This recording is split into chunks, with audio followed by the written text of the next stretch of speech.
Այսօր ձեզ ներկայացնում եմ հերթական հեքիաթը, որ ավելի լավ իմանաք, թե ում հետ եք գնում խաղաղության։ Հատկապես կուզեի լսեին այն մարդիկ ևս, ովքեր հավատում և ստեղծում են իբր այդ խաղաղությունը։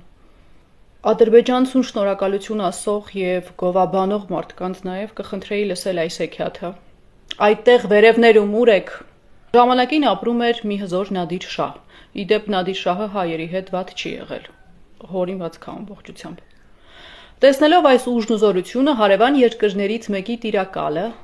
խելագարվեց նախանձից հարևան երկրի։ Զայրույթը համակեց նրան և նա կատաղեց ամպրոպի պես։ Հիմա տեսեք ինչ ածականներ են օգտագործում հային նկարագրելու համար։ Մի օր նա լսեց, որ Նադիր շահի խանումը շուտով նրան ժառանգ կպարգևի։ Նրա սիրտը գրեթե պայթեց զայրույթից և նա սկսեց գաղտնի միջոցներ ձեռնարկել։ Նա կանչեց մի կնոջ Սիրանուշ անունով մի դիվային և խորամանկ սատանայի և ուղարկեց Նադիր շահի երկիր կործանելու։ Սիրանուշը հեքիմի անվան տակ մտավ պալատ, որ դառնա թագաժառանգի դայակը և հետո սպանի նրան։ Քմահաճորեն գինը բարձրացնելուց հետո խորամանկ Սիրանուշը պահանջեց ցանկալի գումարը և իր դիվային գործերից շեղվելով համաձայնեց գնալ պալատ։ Չնայած նրա ակնհայտ տգեղությանը, Սիրանուշն իր խորամանկությամբ շատ արագ արժանացավ շահի և նրա պալատի վստահությունը, այնքան որ շուտով բոլոր հեքիմները վտարվեցին պալատից։ Այս դավաճան կինը երբեմն թույն էր լցնում շահի կնոջ բաժակի մեջ և մի քանի օր տառապելուց հետո հակաթույն էր տալիս բուժելով նրան և ազատելով տառապանքից։ Ասավ ցնցող լուրը։ Դայակին սպանել էին, իսկ արքայազնին գողացել։ Նադիրի զայրույթը սահմաններ չուներ, դժբախտ խանումը ուշաթափվեց և Սիրանուշը նույնպես ձևացրեց, թե կորցնում է գիտակցությունը,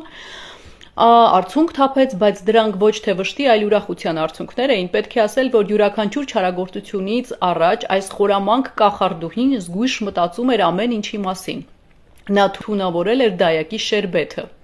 Շահը գտավ մի դերվիշի, ով ասաց, որ նրա որդին ողջ է։ Այս դերվիշը նույնպես հայ էր, Սիրանուշի ընկերը, ով օգնում էր նրան իր դավադրությունների մեջ։ Նա դարձավ շահի վեզիրը։ Սիրանուշը արժանապատվորեն չակերտների մեջ է գրված, կատարել էր բոլոր հանձնարարված առաջադրանքները և մնում էր միայն սպանել արքայազնին։ Բերամի տոնին վեզիրին նվերներ տվեց և ուղարկեց Արաբիստան։ Շահը Երբ Արաբիստանի կառավարիչը բացեց նվերը, տեսավ հսկայական որդեր։ Հայ վեզիրը ուզում էր պատերազմ հրահրել երկու պետությունների միջև, այնուհետև կանչեց մի հայ քահանայի և Սիրանուշին ու ասաց, որ ամեն ինչ խառնել է և Արաբիստանը վաղը կհարձակվի։ Եվ վեզիրն ասաց Սիրանուշին ու քահանային. «Դուք գնացեք պատրաստվեք, մենք այսօր գիշեր կհեռանանք այս երկրից, բայց նախ ես գաղտագողի կմտնեմ շահի ննջասենյակ և կխփեմ նրան դաշույնով, մինչ նա քնած է։ Իրենց արարքները վերագրում են հայերին։ Իսկ դուք դաշույնը կխրեք շահի կնոջ կրծքին և կվերցնեք երեխային»։ Սիրանուշը խորամանկորեն ծիծաղեց. «Ինչու չեք ասում, որ վերցնեմ նաև շահի կնոջ զարդերը»։ Մի հատ էլ գող էր։ Գիշերը վեզիրն ու Սիրանուշը վերցրին երեխային ու փախան։ Շահի մարդիկ բռնեցին նրանց։ Երկու դավաճաններին կախաղան հանելուց հետո Նադիր շահը բանակ հավաքելով հարձակվեց անհավատների երկրի վրա և ավերեց այն։